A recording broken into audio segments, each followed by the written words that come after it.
think I need your help scanning for my next video. What do you need my help for? Well, just come here.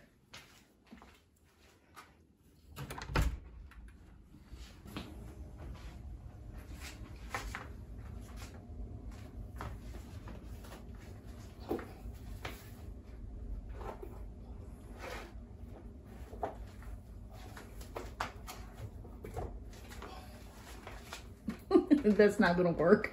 It's gonna work. Just trust me. I'm a professional.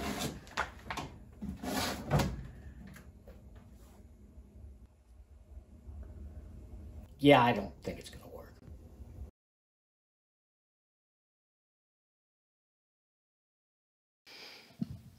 That book is so big, I couldn't scan it. Couldn't use my flatbed. Had to just use pictures, photographs.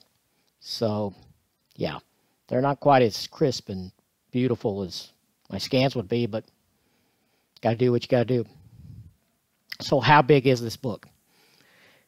This book is so big. Let's see here. I got the specs. It is 22.6 inches by 15.25. And it weighs just over 14 pounds. I'm talking about The Eternals by Jack Kirby, monster-sized edition. Or as I call it, the celestial-sized edition. So how big is that? Well, I'm going to put up some shots over here. And I'll compare it to a comic book. About twice as tall as a comic book. To an omnibus. And finally, here's how it compares to a web hobbit. Now, this book came out about a year and a half ago, I believe. Of course, it's Marvel. And you can't seem to get it at In-Stock Trades or Tales of Wonder or any of my really preferred vendors. But you could still get it from Things from Another World, which isn't too bad. And, of course, Amazon has it. They have everything. They just don't know how to pack. And half the time your books get dinged up and destroyed in shipping. But sometimes that's your only option. So, you know. So, this book is by Jack Kirby. He wrote it, he drew it, I think he even edited it. Back in the late 70s, Marvel was letting a lot of high-powered artists and writers edit their own books. Sometimes just the writer would edit his own book. And I think they did it more as a time-saving, cost-saving thing than anything, because it's really not a great idea to be your own editor. I mean, look at this mess here I'm doing. Yeah. But nevertheless, he's the king, and they let him edit his stuff. At least the few titles he did when he came back in the late 70s. But who is Jack Kirby? Almost anyone who's watching this probably knows who Jack Kirby is, but I'll go over it a little bit. He's basically the father of the Marvel Universe as we know it today. I mean, he co-created with Stan Lee the Fantastic Four, Silver Surfer, the X-Men, Thor, the Avengers. I think he even had a hand in Spider-Man's original costume, which I didn't know that for a long time, but that's true.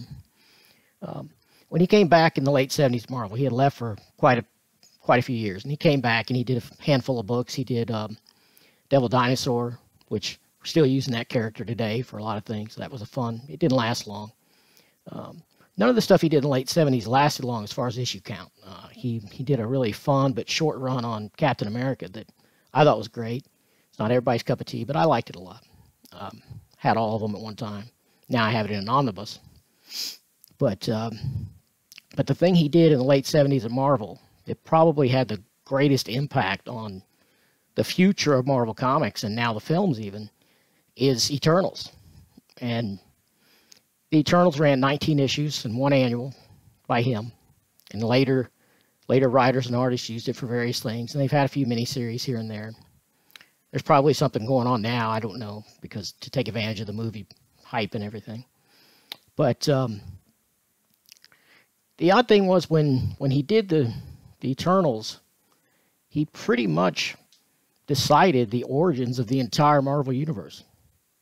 And that storyline and those plots have lived on till today. I mean, it's still going. Basically, spoiler alert here, he basically decided that humanity and deviants and Eternals and almost everything else were created by Celestials. these godlike aliens that were taller than Godzilla, tall as a skyscraper, you know. And they never spoke directly to people. They were just this mysterious presence that manipulated things and created everything we know. Kirby was influenced heavily by other media, and he didn't make that a secret, but the obvious influence for the Eternals and the whole Space Gods thing was Eric von Daniken's book, Chariots of the Gods. I found this picture online. It's not the paperback I read. I read when I was a little kid. I was about 10 years old, and I picked it up at a yard sale or something, and I read it. Didn't understand a lot of it, and it's pretty freaky stuff, but it influenced Kirby big time on this. And the book was a huge bestseller, and it influenced a lot of other things. There were TV shows, little documentaries, long before the History Channel. But if the History Channel would have been a thing in the late 70s, it would have featured Chariots of the Gods for sure. I mean, if you're a comics fan for any length of time, you've seen Kirby art before, and you've probably read some Kirby stuff. But if not, this would be a great way to do it, except it's big. It's real big. So it's not all that practical. But we finally have a book that's Kirby-sized. Kirby's art has always been considered really larger than life. Well, this book is larger than life. So how do you read it? Well, you're going to have a table or a big desk, and you're going to have to clear everything off of it. No room for your drink or your snack, just this book. I mean, take a look. You know, it's but it is beautiful. It's really nicely reproduced, brilliant color. It's pretty heavy duty. I mean, other than it just being heavy, it's made pretty well. Binding is nice, lays open perfectly flat, like you want a book to. Yeah, he tells the story of how basically everything came to be, the entire planet and the life on the planet, and how these Celestials have been manipulating it without anyone knowing it for millennia. You know, it's pretty crazy cosmic stuff. Perfect Kirby material.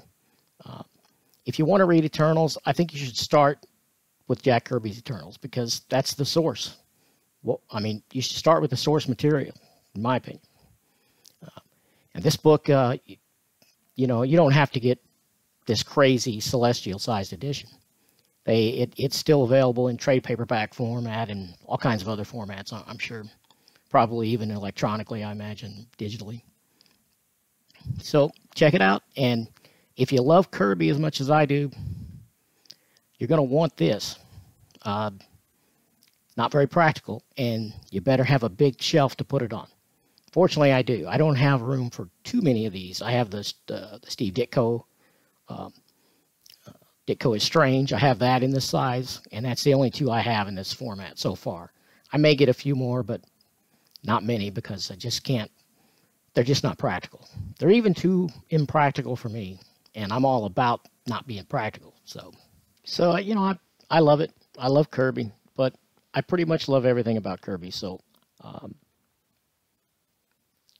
I cannot be very subjective about, or rather, I can't be very objective. I'm all about subjective when it comes to Jack Kirby.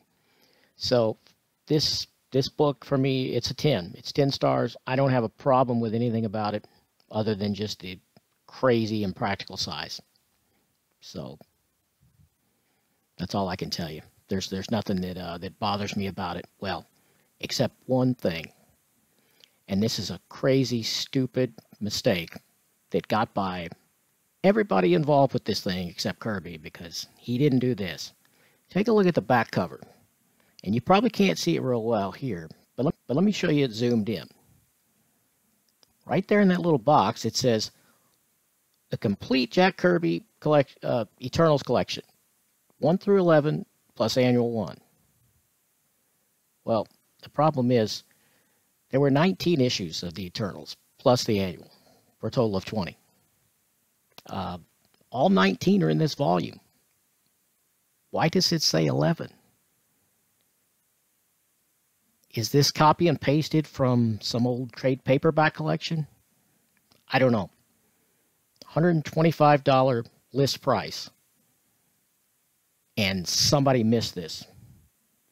Come on, Marvel. Come on. What are you doing over there? You know. If you want more stuff like this, you want to see more of my my books and these overviews, just subscribe.